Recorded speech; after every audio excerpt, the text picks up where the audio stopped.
first things first. Do you have your homework ready to turn in? I have my homework ready to turn in. Fantastic. Zach, remind everyone what your homework was. My homework was the reverse of what we did last week. For you, I got $21 million, and I had to put together an NBA team to put out there on the court. Yes. You did have the chance to multiply that 21 million, but you did roll a 1 on your die. I did. I did not get any multipliers on it, unfortunately. I do want that on the record. I did. I gave myself the chance and shot myself in the foot. Yep. I do want to put out there, just in comparison, before we compare homeworks here, your homework much better than mine. For $21 million in the NHL, you could put together a pretty solid starting lineup. Like, this should probably be your first line out there on ice. Yeah, theoretically. Theoretically. $21 million in the basketball world does not go very far. No, it does not. I went ahead and did a little lookup just so I mean, a good teacher has to know how to grade the homework.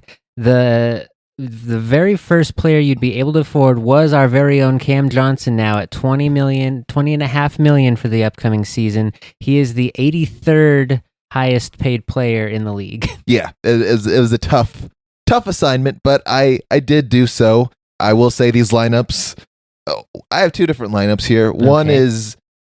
One would be, I think, a very good coming off the bench lineup, like $20 million, I think, off a bench. I think that's fairly reasonable for a lot of different teams based on how big the salary cap is now in the NBA. And then I have another lineup here that is just, I went for something that said, well, I'm going to try and throw together just a starting lineup to throw out there on an NBA court. If there are starters who can fit in the parameters? Yes. Okay, yes. Perfect. Let's hear these lineups. So my not so crazy lineup here, I have Cole Anthony at the point guard. I have Gary Trent Jr. at my shooting guard. Cam Whitmore is going to be one of my wings. I have Matthias Bulazes also going to be one of my wings. And I'm going to go Jackson Hayes for my center. And then I also did bring in a 6-man for you just for some extra credit with Mason Plumlee on that line. Hey, we know Mason Plumlee. We know Mason Plumlee in this line.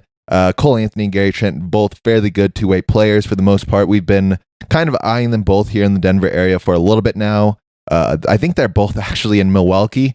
I know Cole Anthony is over there. Gary Trent was there for some time. He might be in Toronto last I saw of him. Cam Whitmore, he is the guy that you may take out for Mason Plumlee and kind of flip him back and forth. Dude is a firecracker, but he does not know what a bad shot is. And he could be very, very good for the team or very detrimental. No kind of in between there. No, just all right. It's going to be one of the two, and depending on the day, he may or may not be with that group. Sure. Matthias was a rookie last year for the Bulls. He was actually fairly decent. He scored fairly high in the Rookie of the Year. He did towards the end of the season there when the Bulls started to get running before they pulled off the switch there right before playoffs. He looked fairly decent. Jackson Hayes, as we know, over there in the Lakerland, he's just effective. He's a rim stopper, very much like Mason Plumlee. If I need to go defense heavy, Cam Whitmore, we know, firecracker, great on offense, not going to play very much defense. He's super athletic, so I can throw a defensive lineup out there. That is my not so crazy lineup. Okay, fantastic. Pure bench players, all good role players, I think is possible. We've heard most of those names at least once or twice in broadcast before. Now, my starting lineup here. Okay. I said, how can I possibly get the best starting lineup out there with such little money to my name? Mm-hmm.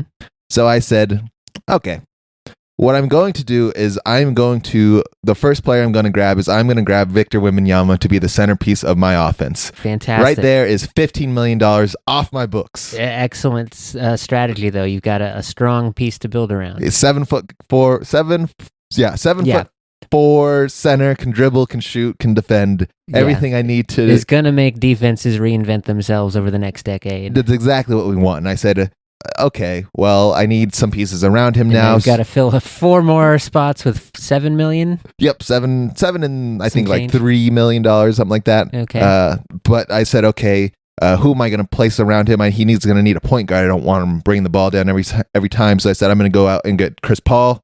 He's a nice contract this year. He's only 2.5. Okay. Next to Chris Paul, we're going to have Spencer Dinwiddie, also another kind of combo guard. We should know him. He was a CU buff. I was going to say Colorado kid. Yep. I've liked him a lot. I think he's been underutilized in the league, and when he's had time to shine, especially out there in Brooklyn where things go to die apparently as well. He was cooking out there, and I think that's a possibility he can have. Really, the premise is feed the ball to Wemby, and you guys go out and stay out of the way for the most part. Sure. Alongside Wemby is for his wings, he's going to get Jalen Wells, who's a rookie last year, finished third in Rookie of the Year. He is a Memphis Grizzly. Young dude, shot fairly decently overall in the season, 6'7". So I said, okay, he can be probably a small forward. Okay. A little undersized, I would say, for a small forward. He's technically a shooting guard, but he's going to go out there and play wing for me. And then with those three guys, I had $1.5 million left. Right. Not very many players really out there. Squeezing under the line here. Really squeezing under the line here. So, in fact, I said, who could I possibly go grab for this lineup that is not just completely god-awful and will be at least productive with these players? And I said, there is no one I can afford that can possibly do this. But I guess I'm going to go and grab Ben Simmons, and he is going to be my 5 or my 4 in this lineup. Okay. And he doesn't need to shoot the ball. He just needs to defend, grab a rebound, and he can play make. If you cannot hit Victor Wembanyama, we have bigger issues. Mm-hmm. But that's all I need from him. You can go make layups, never shoot the ball, dribble it around, do whatever you need, defense. That's all I need from you, Ben Simmons. And that is my kind of insane starting lineup. Now that's very interesting. Ben Simmons is making a lot less money than I realized. Yeah, he is still a free agent, and I just went off his projected. He's projected, if he does go anywhere, basically to be a vet min. Yeah, it looks like his last year's contract was $755,000. Yeah, he's, I think, expected to make like 1.5 this year is what they had him at, roughly estimated wise. So I was like, that's good enough. Yeah, absolutely. Well, very impressive, because that was for sure a tighter challenge than the one that you presented to me. It was, and actually, I don't think I'm too upset with my starting lineup. Really, it just looks like the San Antonio Spurs, how they were last year. I was going to say there's some familiar pieces clicking together in that. Yeah, CP and Wemby were together for the beginning of a couple years ago, and last year, Dinwiddie, he could fit in there. I mean, he's very similar to how De'Aaron Fox is, older for sure, but I think that those pieces around him, I think that is, we could win some games. Not going to be winning a lot of games, but we could win some for sure. Yeah, I believe in that. I think the Wemby move was a smart choice there, because at $15 million, that's still a great deal in the basketball landscape, even though that's 1.25 Nathan McKinnon's. Yeah, so I tried to go for the strategy you went with, and I said, let's just go grab all these rookies, and they're cheap. If you look, I think Cooper Flagg is projected to make $17 million this year, which is more than I was willing to spend for a player who is an unproven commodity as of yet. And some of the rookies, they just had to be good. Like I tried to fit Stephon Castle, who's also a Spur, was Rookie of the Year last year, but he's making $5 or $6 million. So him and Wemby alone would be my team. I got to play 2-on-5 for the whole duration of the game. That doesn't seem super great. Wells was on the lower side. I think he was only like a $3 million rookie, luckily.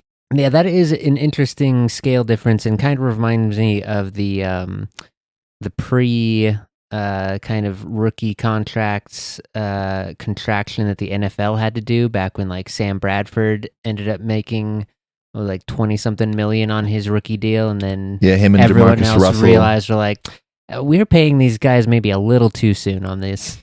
Yeah, the NFL one was I will say. The NFL contracts are slightly different. They were getting a lot of like $200 million contracts, but also there's like the guarantees and all that stuff. So you're not really getting all that $200 million for the most part.